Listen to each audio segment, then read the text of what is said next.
Le décès d'une amie intime aux substances psychoactives, c'était une maman. Donc son fils de 10 ans la retrouve morte un matin au lit. Et la lasérothérapie, c'est quelque chose tellement incroyable. Ça change ta vie à la première fois que tu l'utilises. Même si un président vient chez moi avec le poids d'un pays, il va se sentir bien, il va se sentir soulagé. On va voir qu'il y a beaucoup de jeunes africains qui sont partis faire leurs études au Canada. La plupart, ils sont devenus dépressifs. On a été obligé de les mettre en hôpital psychiatrique. Donc tu as eu beaucoup de chance. Les parents qui sont là, ils sont focus sur le matériel. Et finalement, est-ce qu'ils sont là pour leurs enfants? Quand tu es en France, tu t'imagines des choses sur l'Afrique. Dans la logique, tu te dis, j'ai mes amis, ils vont m'accompagner, ils vont m'aider. Pour mon premier magasin, pour 100 amis, il y a moins de 10 qui sont venus. Un enfant qui ne fume pas et qui est bien éduqué et un autre enfant qui est drogué. Tu vas lui dire de pas traîner avec celui qui est drogué. Aujourd'hui, il est interné parce qu'il s'est tapé la tête contre les murs. Il y avait une maman. Nos filles étaient dans la même classe. Elle m'a dit, mais tu crois que moi, je vais éduquer ma fille comme toi? Au bout d'1 an, elle a retrouvé sa fille dans une situation très, très, très inconfortable.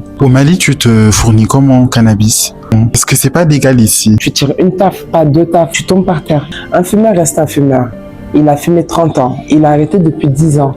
Il reste un fumeur. Parce qu'à la première cigarette, il retournera comme dans 10 ans. Il y a des sujets dont on ne parle pas. Pas parce qu'ils n'existent pas, mais parce qu'on a peur. Peur du jugement, peur de la honte, peur d'être confronté à soi-même. L'addiction fait partie de ces sujets-là. Au Mali, on en parle peu, ou alors on en parle mal, avec des mots qui condamnent, qui isolent, qui enfoncent encore plus ceux qui en souffrent déjà. Et pourtant, derrière chaque dépendance, il y a une vraie personne avec une histoire, une douleur, un contexte. Fatou Doucouré accompagne des personnes qui souffrent d'addiction au quotidien à travers Finish Addict. Une structure spécialisée qu'elle a construite avec une conviction simple. On peut s'en sortir. Aujourd'hui, elle est sur ce plateau pour briser le silence, parler vrai et transmettre quelque chose que beaucoup de gens ont besoin d'entendre. Moi, je suis Fatou. J'ai 39 ans. Quand j'ai fini mes formations, que j'ai fini mes stages, je me suis dit que j'allais aller dans un pays d'Afrique. Le plus facile, ça aurait été la Côte d'Ivoire ou le Sénégal. Mais comme je suis originaire du Mali, je me suis dit, je vais venir le faire au Mali. Parce que c'est vrai, je veux partager ces métiers du bien-être avec la communauté, qui est ouest africaine, on peut dire, mais d'abord avec les Maliens. Et je me suis dit, mais ça va être difficile quand même, parce que quelle approche je vais ramener, comment les gens vont me comprendre et tout ça. Et à un moment donné, je me suis dit, si je réussis à faire cette activité au Mali, que ça marche, je peux aller m'installer n'importe où et ça va marcher. Je pense qu'on est tous confrontés aux addictions, qu'on le veuille ou non. Et moi, je viens d'une génération où les gens fumaient. Les gens fumaient, ils essayaient la cigarette, ils essayaient les joints. Il y en a qui restaient dedans, d'autres pas. Et ce que je peux dire, c'est que je pense que plus de 50% des gens que j'ai fréquentés ont fumé. Et aujourd'hui, je peux dire qu'il y en a plus de 30% qui sont restés bloqués dedans. Il y a eu des morts aussi, il y a eu beaucoup de morts. Je travaillais dans le métro avant de venir à Bamako et je voyais trop de cas. En fait, des gens qui sont addicts, les gens qui sont dépressifs. Il y a des gens qui venaient passer toute la journée à parler avec moi. On se connaît pas, ils connaissent même pas mon prénom. Ils me demandent même pas si ça va. Mais ils ont ce besoin de s'exprimer, d'avoir quelqu'un pour les écouter. J'étais à mon travail, ça se passait bien, mais j'avais envie d'apprendre un autre métier et surtout de faire quelque chose qui va me toucher. Parce que là, j'étais au métro, c'était bien, je gagnais ma paie et tout. J'aidais les gens, mais tout ce que je faisais, il n'y avait pas vraiment d'intérêt. Je le faisais pour gagner mon pain, pour payer mon loyer, mais j'étais pas plus intéressée que ça. Et quand j'ai fait ma première formation, je l'ai faite parce que c'était le sevrage des addictions. Je voulais savoir comment ça marche et tout ça. Et quand je l'ai fait, je me disais même pas que ça pouvait marcher. Quand j'ai fait le premier traitement à une personne et qu'elle a arrêté, j'ai dit donc il a fallu un décès, le décès d'une amie intime qui est décédée par rapport aux substances psychoactives, c'est les médicaments. Elle n'était pas une droguée. Je le redis, elle n'était pas une droguée. C'était une maman, une infirmière. Elle a tout fait pour réussir dans sa vie. Elle s'est battue. Elle a eu un problème au dos. Le problème au dos a fait qu'on l'a opérée. Et pour traiter la douleur, tu sais, on leur donne des médicaments antidouleurs. Elle n'a jamais pu arrêter. Avant que son fils si je me rappelle bien, de 10 ans, la retrouve morte un matin au lit. Bizarrement, c'est un mal pour un bien. Parce que peut-être si elle n'était pas décédée, j'aurais pas continué cette formation. Après cette première formation, c'est là que j'ai fait la psychothérapie. Et je peux vous dire, la psychothérapie, ça a changé ma vie. J'avais ce besoin de comprendre l'être humain. Pourquoi on était différent face à la douleur? Pourquoi on n'avait pas les mêmes réactions par rapport à la dépression et tout ça? Et le fait d'avoir fait la psychothérapie, c'est quelque chose de difficile, parce que c'est une formation qui est souvent pour les médecins, le corps médical. Moi, j'ai arrêté mes études au bac Donc ça a été difficile, mais vraiment ça a été tous les jours que j'ai fait cette formation. C'était incroyable. Alors Finish Addict, c'est un cabinet de psychothérapie qui est spécialisé dans le sevrage des addictions. Les addictions telles que le tabac, les drogues ou les substances psychoactives. On fait aussi le sevrage du sucre ajouté, mais on le fait pas à Bamako pour le moment, et la gestion du stress. Le cabinet, il est ouvert depuis 3 ans. On est à l'AC 2000 à la Bougiba. Et on utilise une méthode qu'on appelle la méthode SNA. Cette méthode, elle permet de bloquer les canaux qui réceptionnent la nicotine. Parce que on a tous des points sur notre corps. Et ces points-là, quand on les stimule, eh ben, ils sont reliés à quelque chose. Ma formation, elle s'est faite en 3 fois. Voilà, la première, c'était le sevrage du tabac. Après, j'ai fait la psychothérapie, c'est ce qui a pris le plus de temps. Et après, j'ai fait le sevrage des addictions. Et j'ai fait des stages. Et après, avec tout ça, tout ce que j'ai appris en France, j'ai créé une autre formation pour moi-même. Et c'est ce qui me permet d'avoir des bons résultats. Et la lasérothérapie, c'est quelque chose de tellement incroyable qui existe depuis 1950. Alors imaginons, toi, tu es un jeune homme, tu as peut-être moins de 25 ans, tu es étudiant, tu es au Canada, tu es isolé. Donc il peut t'arriver, tu sais, là-bas, c'est pas interdit le cannabis ou les cigarettes électroniques ou les produits qu'on met à l'intérieur. Et à un moment donné, tu vois que tu fumes tellement que tu te sens pas bien. Et ben normalement, il devrait avoir un psychothérapeute qui peut t'accompagner. Et ça, cette méthode que j'utilise, ça change ta vie à la première fois que tu l'utilises. Imagine, tu fumes pas et que tu es juste très stressé. On utilise cet appareil sur toi. C'est comme si le bagage que tu avais dans ton dos, eh ben, on l'a déposé. J'ai créé quelque chose qui fait que n'importe qui vient, il va se sentir bien. Okay. Même si un président vient chez moi avec le poids d'un pays, il va se sentir bien, il va se sentir soulagé. Okay. Je l'ai fait exprès. Ça veut dire que j'ai pris le temps pour faire cette thérapie. Et le fait qu'on te fait comprendre que c'est toi qui décides de ta vie, que c'est ton destin, c'est toi qui vois comment tu dois faire. Et tu dois pas laisser le stress te gangréner. Ça change tout. La période Covid, tu vas voir qu'il y a beaucoup de jeunes Africains qui sont partis faire leurs études au Canada et qui malheureusement ont fait au moins une année sans aller à l'école puisqu'il y avait ce problème-là. La plupart, ils sont devenus dépressifs ou ils sont retournés en Afrique. On a été obligé de les mettre en hôpital psychiatrique. Donc, tu as eu beaucoup de chance. Pourquoi? Parce qu'ici, en Afrique, on vit tous ensemble. Tu vois, là, toi, t'es là en vacances, tu viens chez ta sœur, tu passes la journée avec elle, t'es jamais isolé. Et là, tu te retrouves dans une chambre tout seul avec un pet de ton crâne et une cigarette électronique. Ça peut aller vite. Et à la télé, tu vois que des choses négatives. La mort, Covid. C'est obligé de jouer sur toi. Pas regarder la série Euphoria parce que je pense que dès le premier épisode, j'ai pas accroché. Pourquoi? Parce que c'est horrible de voir quelqu'un addict, en fait. Et je vois pas pourquoi ça plaît aux jeunes. Après, peut-être c'est une différence d'âge. Peut-être que moi, je suis d'un certain âge et que j'ai peur pour ma fille. Donc, ça me plaît pas. Mais en fait, quand même, ce que je retiens de cette série, c'est que ça te montre bien qu'il n'y a pas d'issue. La seule issue, c'est la mort. Et en ayant fait souffrir toute ta famille. Avant de commencer mon activité au Mali, je comprenais pas quand les gens me disaient, j'ai pas vu que mon enfant, il n'allait pas bien. Je savais pas qu'il fumait. Et je les croyais pas. Depuis que j'ai ma fille et que je vis ici, je regarde beaucoup ma fille. Mais est-ce que je suis une mère attentive? Est-ce que je lui demande si ça va? Est-ce que je lui demande vraiment si ça va? Est-ce que je prends le temps de l'écouter? Est-ce que je suis pas absorbée par mon activité?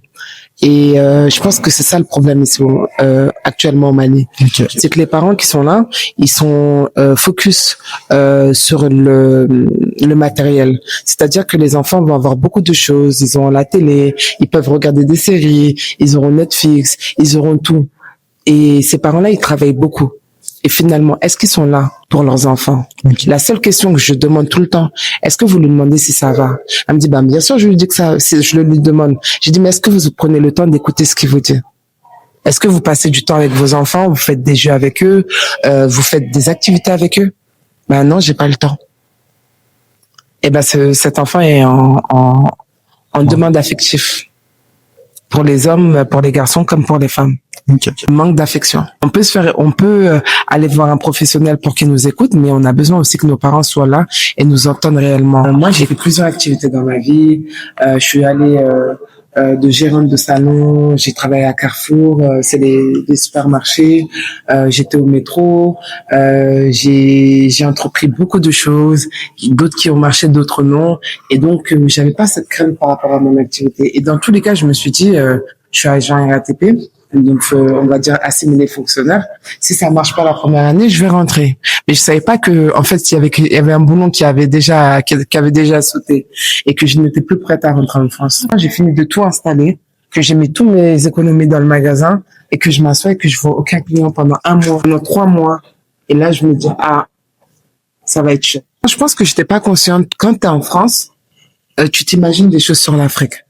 Tu viens en vacances, allez, tu viens tous les 2 mois et tu te dis, tu connais le Mali, c'est chez toi. Et tu te dis, dans tous les cas, tu auras un accompagnement. Voilà, j'accuse pas les amis, parce que les amis, c'est pas du tout tes clients. Mais dans la logique, tu te dis, j'ai mes amis, ils vont m'accompagner, ils vont m'aider. Pour mon premier magasin, pour 100 amis, il y a moins de 10 qui sont venus. Si j'aurais été que sur le sevrage des addictions, la première année, je serais déjà rentrée à Paris. J'ai eu la chance d'avoir des personnes qui m'ont accompagnée. Je faisais les prêt-à-porter pour hommes. Donc, c'est ça qui me permettait de payer le magasin. Quand tu fais l'addiction au Mali, les gens, ils pensent à la déchéance. Il faut comprendre les parents. T'as un enfant qui ne fume pas et qui est bien éduqué et un autre enfant qui est drogué. Tu vas lui dire de pas traîner avec celui qui est drogué. On cherche tous à protéger nos enfants. Il faut le comprendre. Le problème que je rencontre ici, c'est pas l'avant-sevrage, c'est l'après-sevrage. Quand j'explique à un parent que oui, votre enfant, il était addict. Non, on l'a traité. Mais il faut pas qu'il reste à la maison. Il faut qu'il ait un projet professionnel ou qu'il retourne à l'école. Elle dit, comment je vais faire? Il y a personne qui va l'accepter lui. Voilà. En gros, cette chose-là, personne ne va l'accepter chez lui. Je peux pas l'envoyer dans un autre quartier chez ma sœur. Elle va dire qu'il va gâter ses enfants. Est-ce que la tante, elle a raison? Elle protège ses enfants. Il y a des parents aussi, surtout sur les filles qui sont addictes. Elles se retrouvent avec des mères qui, elles sortent dehors, elles lui disent, t'es parti fumer encore? T'es parti t'alcooliser? Ou des insultes, des grosses insultes que je vais pas dire directement ici, mais souvent, c'est comme ça. Ça veut dire que la personne, elle a arrêté, elle est en plein sevrage, mais elle se retrouve avec plein d'insultes, plein de jugements. Et ça fait que un jour, elle se dira, écoute, comme ma mère a dit, je suis une paix. Et c'est pas la peine en fait, c'est pas la peine de faire tous ces efforts et elle va recommencer. Ce que je dis à ses parents, contrôlez vos émotions. Contrôlez vos émotions parce que c'est des émotions qui vont ramener vos enfants à ces addictions-là. Et pour le mieux aider cet enfant-là, essayez de communiquer avec elle. Pas avec des insultes, pas avec des mauvaises paroles, mais parler. Les rechutes, ça arrive à tout le monde. Moi, de par mon métier, je vois quand quelqu'un fume. Il y a une personne qui est venue, elle prenait des ballons. Avant de venir chez moi, elle a été vue à Paris, au Maroc et un autre pays, je me rappelle plus, et elle est partie avec ses parents. Okay. Et la personne, quand tu la vois, tu vas jamais imaginer ça. Et quand j'ai fait le traitement, je n'ai pas vu qu'elle prenait de l'hélium, des ballons. Et on a eu une discussion, on a quand même fait les séances parce que son père insistait vraiment en disant qu'il sait que son fils prenait quelque chose. Je ne l'ai pas vu. Aujourd'hui, il est interné dans un autre pays, wow. Je vais pas citer le nom, par rapport à ça parce qu'il s'est tapé la tête contre les murs et qu'il était en détresse émotionnelle énorme. Et c'est pour vous dire que des fois, il y a des choses qu'on voit pas. Voilà. Il y a une autre fille à Paris qui, elle, par rapport à ses ballons, a été handicapée. Donc, je pense que quand moi je suis arrivée à Paris, ça faisait peut-être 6-9 mois qu'elle était en train de faire de la kiné pour retrouver ses jambes. Ça commençait à aller. Et elle, on a fait le traitement, ça s'est très bien passé. Mais des fois, il y a des choses qu'on ne voit pas. Je veux dire, c'est l'influence. Oh. T'as parlé des films tout à l'heure, t'as parlé des séries. Dans le cas du Mali, on a un problème d'éducation. Okay. L'éducation, ça veut pas dire qu'on est mal élevé, hein. C'est pas ça. C'est l'éducation qu'on nous a donnée. À un moment donné, avant, les mamans étaient à la maison. Elles étaient à la maison, elles faisaient attention à l'enfant et tout ça. Et il y avait pas tous ces réseaux sociaux et puis la télé. Et puis à un moment donné, il y avait la télé. Et les parents, mère comme père, ont commencé à chercher de l'argent. Et ça fait que l'enfant est toujours devant la télé. Qu'est-ce qu'il voit devant la télé? Les clips, des séries comme la série dont tu parlais. Et il commence à croire que c'est ça la vraie vie en fait. Et la télé-réalité surtout. Et ça s'appelle télé-réalité. Pourquoi télé-réalité? Moi, je suis personne pour dire aux gens comment tu dois éduquer ton enfant. Par rapport à ma fille. Et c'est pas pour autant qu'elle me cache pas des choses, hein. Mais j'ai fait en sorte de énormément communiquer avec elle. Pour qu'elle puisse me parler. Pour qu'elle soit pas gênée de se dire, je peux pas dire ça à ma maman. Je parle jusqu'à ça la saoule. Je parle avec ses copines, toutes ses copines, je leur dis, si vous avez besoin de parler, parlez-moi. Et ses copines me parlent. Et elle aussi, des fois elle me raconte, des fois elle s'oublie. Mais je préfère qu'elle me parle pour que je puisse mieux la conseiller. En tout cas, on est des mères comme nous, qui travaillons beaucoup, qui passons notre temps à aider les autres. Il faut aussi penser à sa famille. Il y avait une maman, que j'ai connu ici et nos filles étaient dans la même classe. Cette maman, je lui explique que les filles, quand elles sont trop renfermées, ça peut poser un problème. Elles vont se cacher pour faire certaines choses. Elle m'a dit, mais tu crois que moi je vais éduquer ma fille comme toi? Et au bout de 1 an, elle a retrouvé dans sa fille dans une situation très très très inconfortable. Et elle était obligée de m'en parler parce qu'elle avait besoin d'aide et elle savait pas comment faire. Et surtout, dans peu de temps, en tout cas, son mari allait être au courant de cette histoire. Et elle m'explique l'histoire. J'ai dit, tu te rappelles ce que tu m'as dit? Que t'allais pas éduquer ta fille comme moi? Moi, j'ai dit, je sais pas si je serai en vie encore, hein, mais je sais que ce que ta fille a fait, ma fille, elle le fera pas. Elle me dit pourquoi? J'ai dit parce que je l'ai pas éduquée comme ça. Je lui ai expliqué qu'il y a des choses qu'on ne faisait pas. On est responsable de ses actes.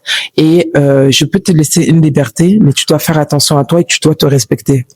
Mais la fille, elle était tellement enfermée, elle était là devant les clips, devant la télé-réalité. Le jour où elle a eu un peu de liberté, elle a pensé, elle a jugé bon de faire ce qu'elle a fait. Je dis pas aussi que on doit laisser toute la liberté à ses enfants. Hein. Ma fille, elle est là, je pense pas lui laisser toute la liberté, mais tout le monde fera ses erreurs. Tout le monde doit apprendre de ses erreurs. Et tout le monde doit savoir que tout acte a une conséquence.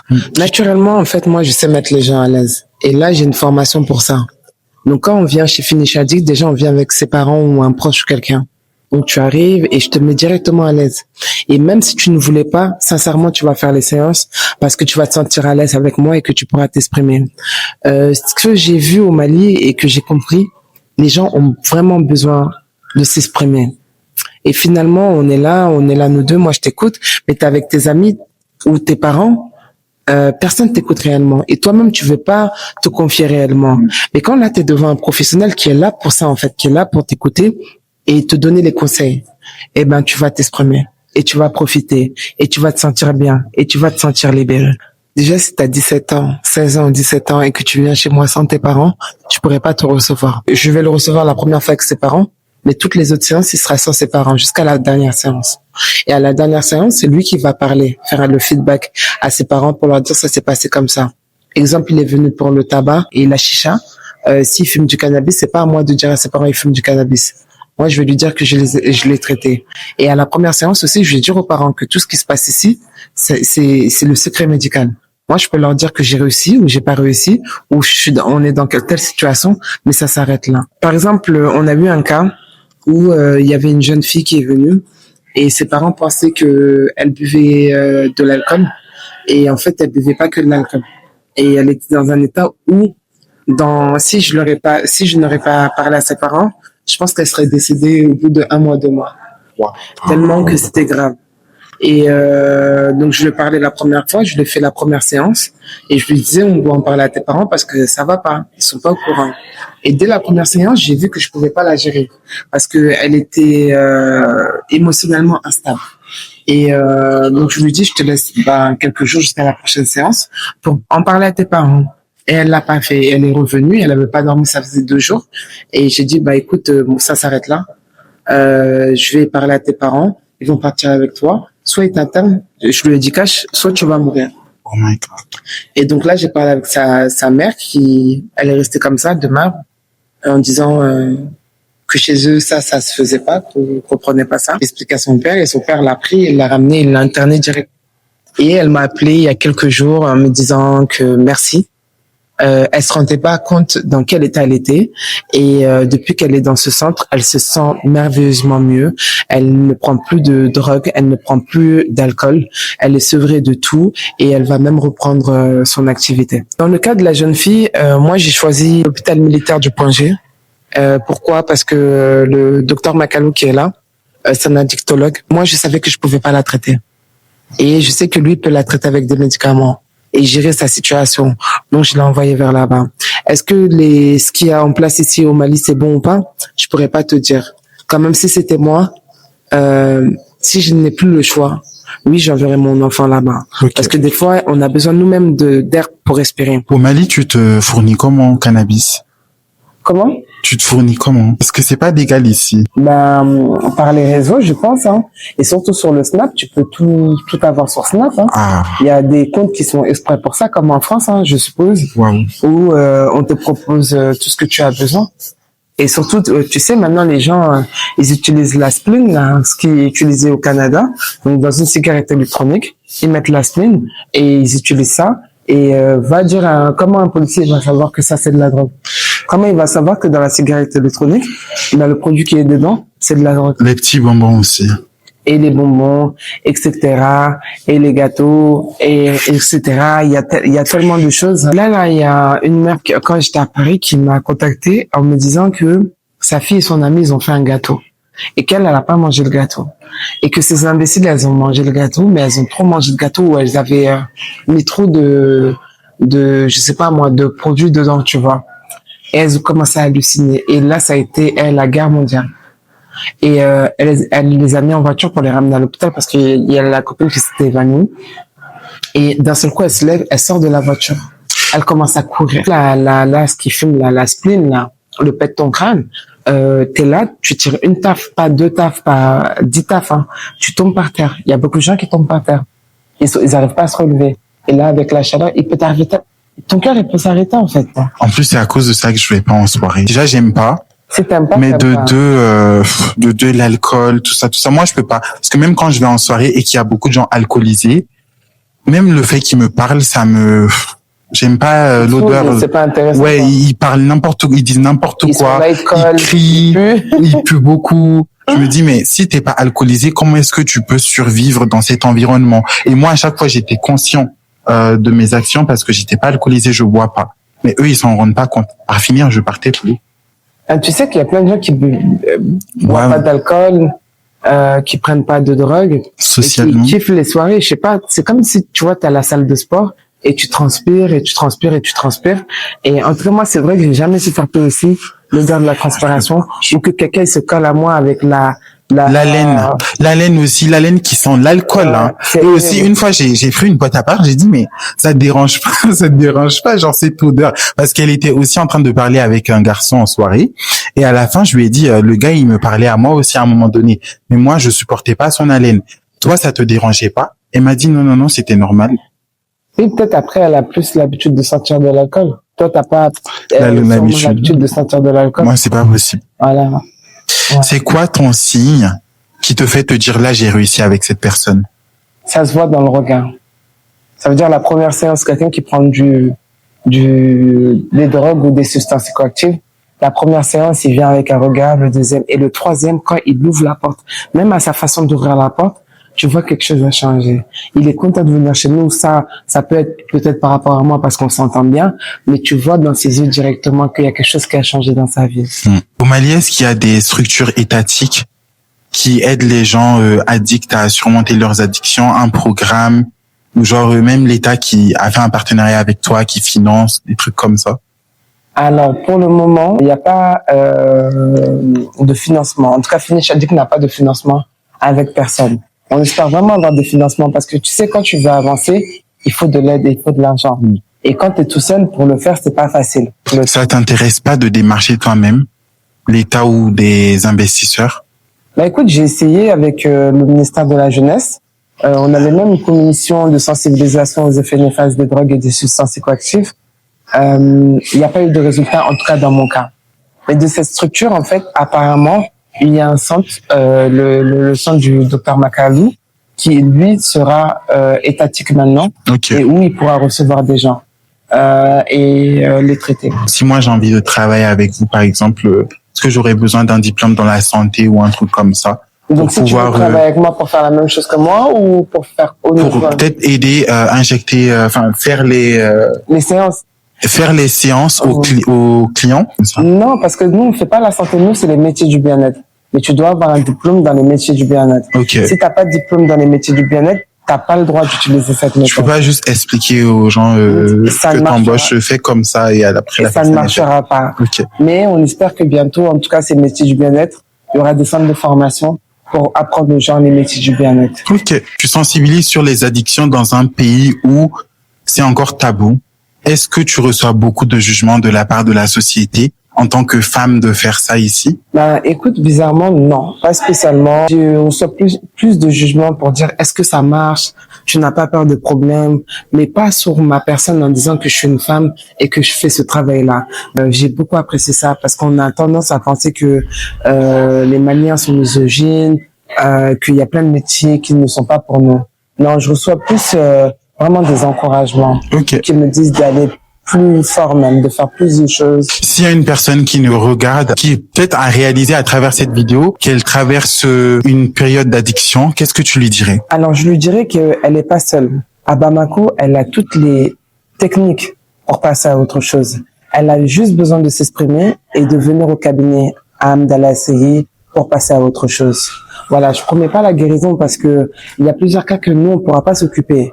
Mais en tout cas, on peut te rediriger pour te sentir mieux. En 5 ans, Finish Addict, c'est quoi? Finish Addict est international. Déjà, c'est sûr que Finish Addict il y aura un Finish Addict dans toutes les capitales de la sous-région. On espère vraiment. Là, je vais te poser quelques questions rapides et tu réponds juste du tac au tac. Guérir ou apprendre à vivre avec? Apprendre à vivre avec. Pourquoi? Parce que, comme je le dis souvent, les gens ne comprennent pas. Un fumeur reste un fumeur. Il a fumé 30 ans. Il a arrêté depuis 10 ans. Il reste un fumeur. Parce qu'à la première cigarette, il retournera comme dans 10 ans. Un alcoolique aussi. On dit toujours un alcoolique qui a arrêté depuis toujours, restera toujours un alcoolique. Au moment où il reprend un seul verre, il retourne comme il était. Donc, faut jamais réussir, jamais retoucher. Mais c'est pas une insulte de dire t'es alcoolique ou t'es fumeur. Non, c'est juste la vérité. C'est pas une insulte. Dans d'autres pays, il y a les alcooliques anonymes où des personnes viennent tout le temps pour parler, voir d'autres personnes comme eux et s'améliorer. Les alcooliques anonymes. Voilà, les alcooliques. On dit les AA si je me rappelle bien. Prévenir ou accompagnement? Prévenir. Ok. Mieux vaut prévenir que guérir. Exactement. Changer les mentalités ou s'adapter à elles? S'adapter à elles. Espoir ou réalisme? Réalisme. Ok. C'est quoi ton mot de fin pour ceux qui nous regardent aujourd'hui? Ce que je voudrais dire, c'est que vous qui êtes là en train de regarder le podcast, dites-vous que il y a des solutions aujourd'hui. Vous n'êtes pas seul, vous n'êtes pas bloqué. Vous avez fumé, ça ne fait pas de vous une personne mauvaise. Vous buvez de l'alcool, ça ne fait pas de vous une personne qui n'a plus d'avenir. Prenez votre décision, prenez votre vie en main et venez chez Finish Addict pour un traitement et une solution à long terme. Merci d'être venu sur le Bitalk Fatou. Merci Baba de m'avoir reçu, ça a été un plaisir. C'était un plaisir. T'es super agréable, t'es super ouvert et je te souhaite une bonne continuation. Merci beaucoup à toi aussi et c'était vraiment bien de parler avec toi, d'échanger. J'ai énormément appris, il y a beaucoup de choses que je savais pas. N'oubliez pas de liker, commenter, abonnez-vous si c'est pas déjà fait. Et à la prochaine pour de nouvelles vidéos sur ma chaîne YouTube. Bye. Bye bye.